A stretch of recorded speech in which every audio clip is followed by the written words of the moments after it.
Halo, assalamualaikum warahmatullahi wabarakatuh. Jumpa lagi di Hipnokir Indonesia bersama saya Hardian, tempat belajar komunikasi melalui hipnosis, hipnoterapi, NLP, dan segala sesuatu yang berhubungan dengan hipnosis. Di pertemuan ketiga kali ini, saya akan membahas tentang faktor-faktor yang mempengaruhi keberhasilan hipnosis dan hipnoterapi.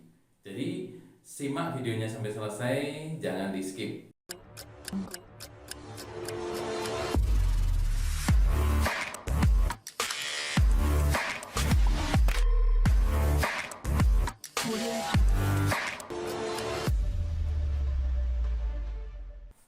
Baik, apakah dalam proses hipnosis seorang hipnotis ini memerlukan ataupun memiliki kekuatan khusus?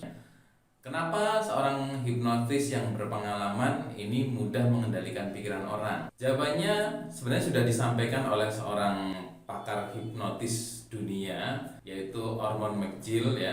Beliau juga dijuluki sebagai The Dean of American Hypnotists. Beliau menjawab dari semua pertanyaan ini bahwasanya seorang hipnotis ataupun hipnoterapis ini harus memiliki kekuatan ataupun power yang dinamakan dengan hypnotic power. Hypnotic power ini terdiri dari dua komponen. Yang pertama adalah psychological power dan physiological power, di mana keduanya ini saling terkait dan wajib dimiliki oleh seorang hipnotis ataupun hipnoterapis. Saya akan jelaskan satu persatu ya. Psychological power adalah kekuatan yang muncul dari kekuatan sugesti. Struktur sugesti serta cara membawakan sugesti itu sendiri ini sangat berpengaruh terhadap hasil daripada proses hipnosis ini. Oleh karena itu, seorang hipnotis sebaiknya mengasah kemampuan menyusun kata-kata dan cara menyampaikan, karena inilah salah satu faktor penting dalam proses hipnosis. Yang berikutnya adalah physiological power ya. Apa itu physiological power? Physiological power adalah kekuatan yang mengacu pada diri seorang hipnotis itu sendiri, atau di masa silam ini sering dikenal dengan istilah aura. Pengertian inilah yang memunculkan aliran mesmerisme di masa silam ya, di abad ke-18, 19 kurang lebih. Sehingga dalam konvensional hipnosis sering dimunculkan beberapa ritual-ritual yang mengandung unsur-unsur mistis, di mana ini harus disikapi bahwa hal tersebut adalah hanya sebuah metodologi belaka untuk memunculkan physiological power pada seseorang. Nah, di zaman modern ini, physiological power ini sebuah hal yang alami, di mana disitu mencakup tentang pembawaan diri, kepercayaan diri, penguasaan materi, dan sebagainya, yang muncul begitu saja ketika seorang memiliki self-image yang kuat. Oleh karena itu, metodologi modern dapat dipergunakan untuk memunculkan self-image seseorang dengan memupuk rasa percaya diri yang kuat. Kedua kekuatan ini sangatlah berhubungan erat, dan jika keduanya dikembangkan maka akan menjadikan sebuah kekuatan yang sangat luar biasa bagi seorang hipnotis maupun hipnoterapis. Ada beberapa hal yang mendukung tentang psychological power ini ya.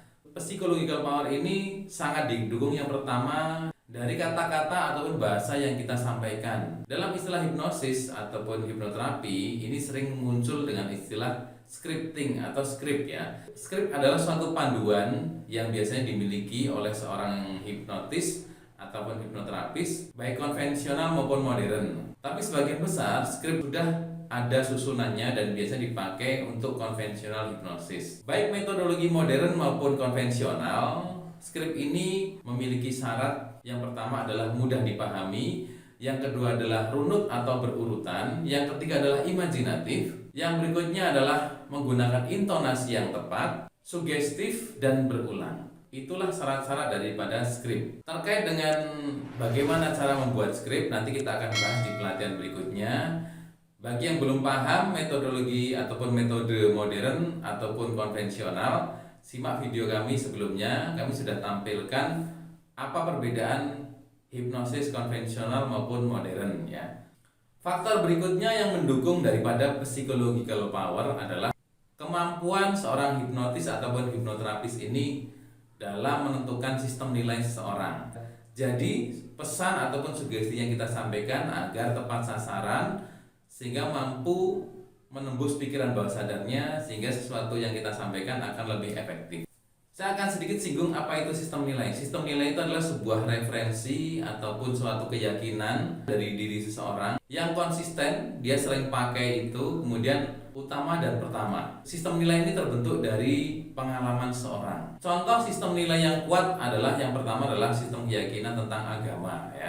Berikutnya adalah contoh kalau makan menggunakan tangan kanan, itu adalah sistem nilai.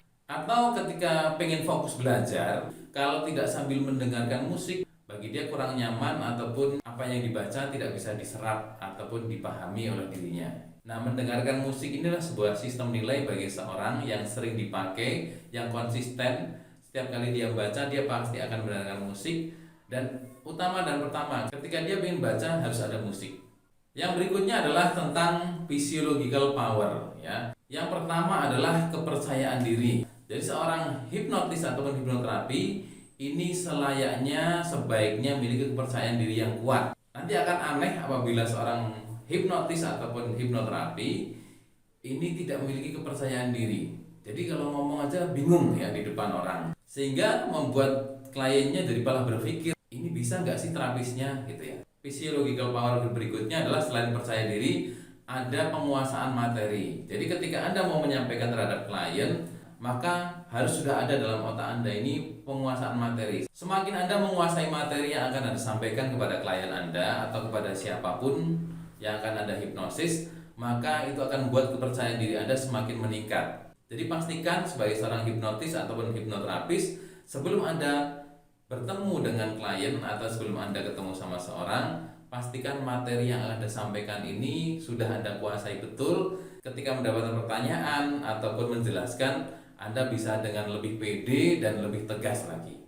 Physiological power yang ketiga yang sebaiknya dimiliki seorang hipnotis adalah keterampilan dalam berbicara ya. Karena hipnosis ataupun hipnoterapi ini adalah modalnya adalah kata-kata ataupun cara bicara Anda.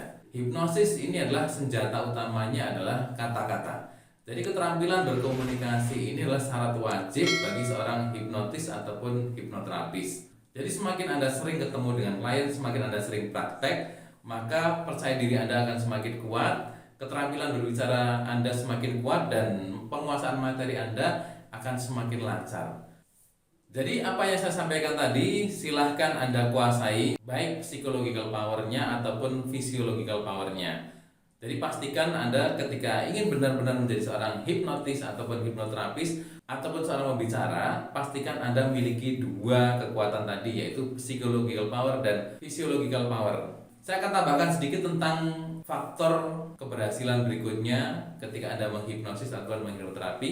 Untuk metode konvensional ini biasanya ditentukan juga oleh faktor lain, yaitu yang pertama adalah kondisi psikis dari seorang klien itu sendiri. Ketika kliennya dalam kondisi yang stres berat, biasanya untuk metode konvensional ini tidak akan efektif ya, karena metode konvensional ini klien ini harus rileks. Yang kedua adalah faktor lingkungan. Faktor lingkungan ini sangat berpengaruh sekali bagi metode konvensional, karena metode konvensional ini sangat diperlukan ketenangan dan fokus. Jika Anda di tempat ramai, berisik, maka hipnosis konvensional ini biasanya tidak akan efektif. Yang berikutnya adalah tingkat keaktifan berpikir ya. Orang yang sangat curiga itu orangnya aktif berpikir. Jadi ketika dia pikirannya aktif, maka tidak akan bisa. Dalam konvensional hipnosis ini, kliennya harus benar-benar rileks. Kalau dia paranoid misalkan ya, orangnya aktif berpikir ini. Jadi setiap apapun yang disampaikan seorang hipnotis, dia akan mencerna, menganalisa dan seterusnya ya. Sudah saya sampaikan, pakainya conscious mind terus ya. Jadi ketika orang ini menggunakan conscious mind terus, maka dia tidak bisa masuk ke dalam subconsciousnya. Artinya orang ini tidak akan mencapai level subconscious ataupun bawah sadarnya, sehingga proses hipnosis akan terhambat di situ. Jadi bisa dipastikan ketika orangnya selalu aktif berpikir, metode konvensional ini pasti akan gagal. Sebaliknya, jika kita menggunakan metode modern, maka syarat-syarat dalam konvensional itu tidak akan berlaku, karena metode modern adalah yang penting adalah Anda memiliki kemampuan untuk menemukan sistem nilai orang tersebut. Yang berikutnya adalah keterampilan berbicara Anda. Karena semakin Anda pandai berbicara, semakin Anda pintar mengolah kata-kata, maka apapun yang kita sampaikan, klien ini akan mudah kita kendalikan. Jadi tentunya semakin penasaran kan tentang metode modern hipnosis ataupun hipnoterapi ini, karena itu akan kita bahas di video-video kami berikutnya. Baik, saya rasa cukup untuk bagian ketiga ini. Kita membahas tentang hypnotic power ya. Jadi hypnotic power ini wajib dimiliki oleh seorang hipnotis ataupun hipnoterapi. Di pertemuan berikutnya kita akan bahas materi yang tidak kalah penting dan tidak kalah menarik lagi. Jadi tetap simak terus video kami sampai selesai. Simak juga video tentang tips-tips yang kami berikan di video sebelumnya. Dan tak lupa saya ingatkan bagi teman-teman yang baru hadir di channel ini, silahkan like, subscribe, komentar, dan bagikan video ini. Semoga video ini bermanfaat bagi kita semuanya. Dari saya cukupkan sekian. Assalamualaikum warahmatullahi wabarakatuh. Sampai jumpa di video berikutnya.